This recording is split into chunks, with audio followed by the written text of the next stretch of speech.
Man, I just told a whole fucking story and it didn't record. I'm pretty pissed off, actually. But oh man, I was doing so good. I'm gonna have to start over.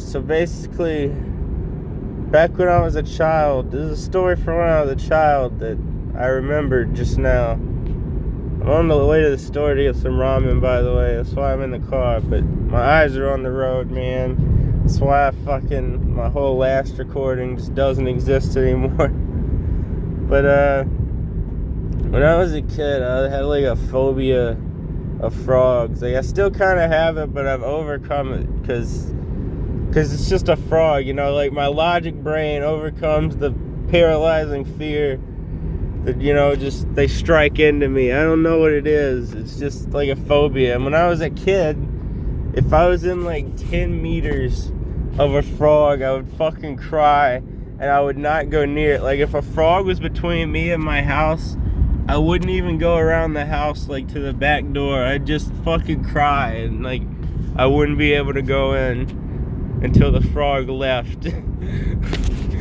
So I was a pussy. But,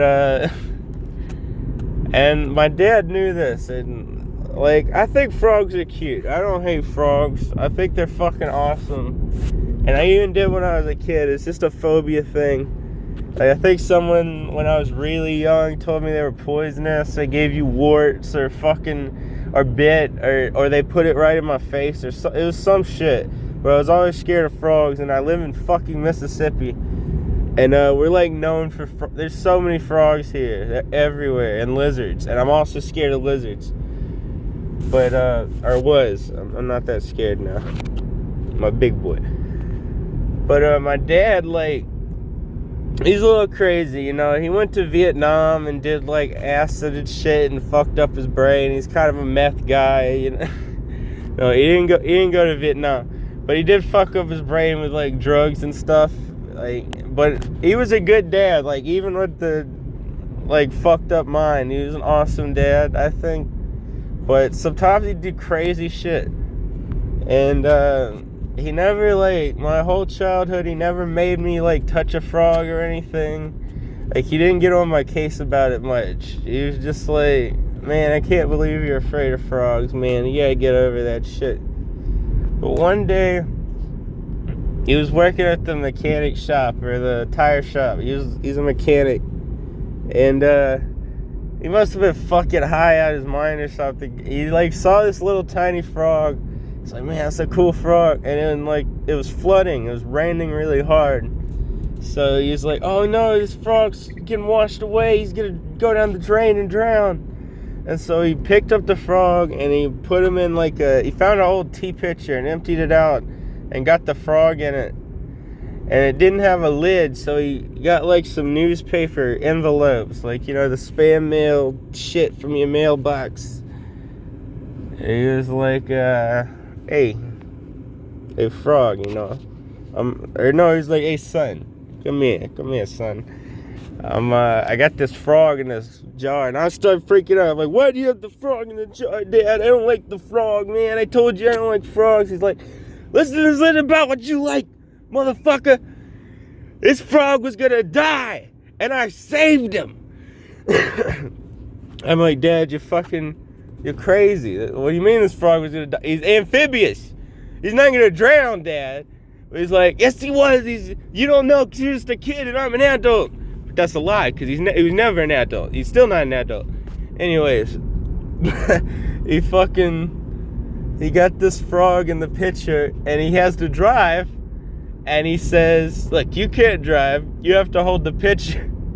I'm like, no, I'm not fucking holding that picture with the little thin piece of paper with holes in it between me and my fucking this demon from the dark realm that's gonna eat my soul.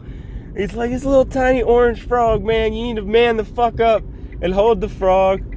If you don't, I'm gonna be very mad at you. I don't know, he might have threatened me with a punishment or something, but I don't think he did. I think he was just like, come on, man, this frog's life. He's just your little buddy, man, you know, he's got a life just like you, and he wants to live, so you gotta keep him safe. And you know, when people say things like that to me, I'm like, You're right. You're absolutely right. I had to quit being a pussy and keep this fucking frog safe from nothing. Anyways, I listened to it, and I held the little frog in the picture. I was crying. The whole way home I was crying. He was making like sharp turns in the rain, and the truck was like drifting. I was like, no, Dad, no. Be careful, I don't want the frog to get on me. He's like, man, you need to man up, son. And I've still never touched a frog to this day. The frog never touched me, spoiler. But man, that fucking car ride was intense. And then I gave it to him very carefully. I was like, he was like, oh, he was fucking faking like he's gonna drop it on me. I was like, you fucking prick, don't you do that. He was like, I'm just messing with you, man, little son, you little banging son. I was fat too. Anyways, yeah, I'm fat. Anyways, we let the frog out just at our house, but it was still fucking raining. He was like, I'm proud of you, son. He gave me a hug. He was like, you're really manning up and whatnot. And I was like, wow, thank you, Dad. And it means so much. Thank you for making me hold the frog in the little tea pitcher. It wasn't a teapot. That would have been cool if he was in a little teapot with a spout. But it was just a tea pitcher. We put an envelope on it. It was plastic, some paper with some holes, you know. I'm on my way to get some ramen. Looking for some Buddha Man ramen. So I like the little pig on it. I took a wrong turn because I was entranced in this story. It's a nice little rainbow flag over there. So they're probably gay. That's just cool, man. Anyways, that's the end of the story, you know. It's not really going anywhere with that. My dad's kind of a wacky dude. One time, he made me like this sweet katana. He whittled me a katana out of wood because I was like, I want to be like Samurai Jack. I want a Samurai Jack sword. He was like, fine. And I kept rushing him. I was like, just hurry the fuck up, man. I want it now. He's like, bro, I'm fucking hand carving you a fucking katana here to your size and everything. I'm like, I don't give a shit. You're doing it too slow. And so he just fucking chopped the end off the wrong direction. He was like, here's your fucking sword. I was like, alright, sweet. I had that sword for like months or something before I broke it. Well, this little stick he whittled. And he was pissed off every time he saw me using it. He was like, using that fucking sword. And one time I got jealous of my distant cousins because they were playing with like this badass professional level kite. They were doing tricks with it and shit. It's like the one with 2 strings and it's like an arrow in the sky, like a bird. And they didn't let me play with it. And I told my dad, like, yeah, they didn't let me play with it. But that's okay, you know, it was still cool to watch. He's like, no, fuck that. I'm making you one of them fucking badass professional kites. The man never made a kite in his life, but he'll do anything. He's just addicted to work, but he didn't have a job at the time, I don't think. But he just looked for any work. And he made me this kite out of this old tent I had. And he took the tent poles and like cut them and shit, or no, he found some even lighter shit because the tent poles weren't good. He used like fiberglass rods, and the tent fiber, like the nylon, worked perfectly. It caught the wind super well. It didn't steer good, but like he honestly made like a fucking cool kite somehow. Like it just like fucking crazy drug fueled nights of fucking put together this kite for my son. And he did that with all kinds of shit. Like every time I had a group project, I wouldn't tell him until the very last second. Oh man, this guy in front of me, they have a green arrow and he just wouldn't go. He's texting us something.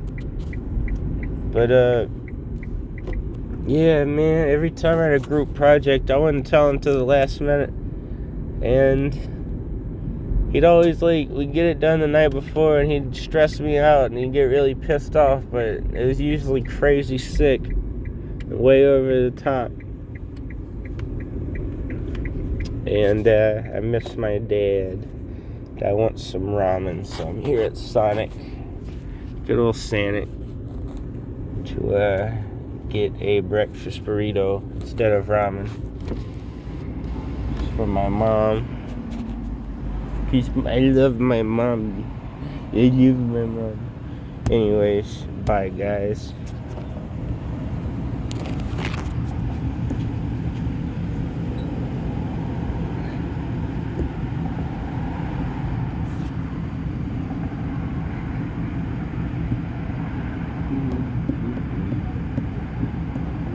Thank you, choose the Sonic, man. You want? Yes, could I have a breakfast burrito with no eggs, and can you put tots instead of eggs? Sausage or bacon? No, bacon, please.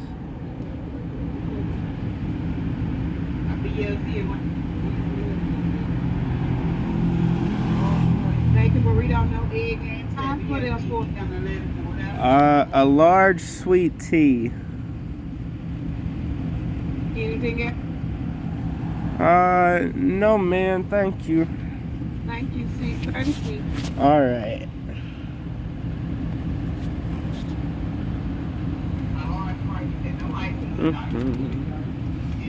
Anyways, if I do upload this to YouTube, I hope my dad sees it, because it's hard to get in touch with him. So maybe he'll just randomly see my YouTube video, even though he doesn't know my channel exists. If I just showed my fucking credit card, God damn it. Alright, goodbye. End of video.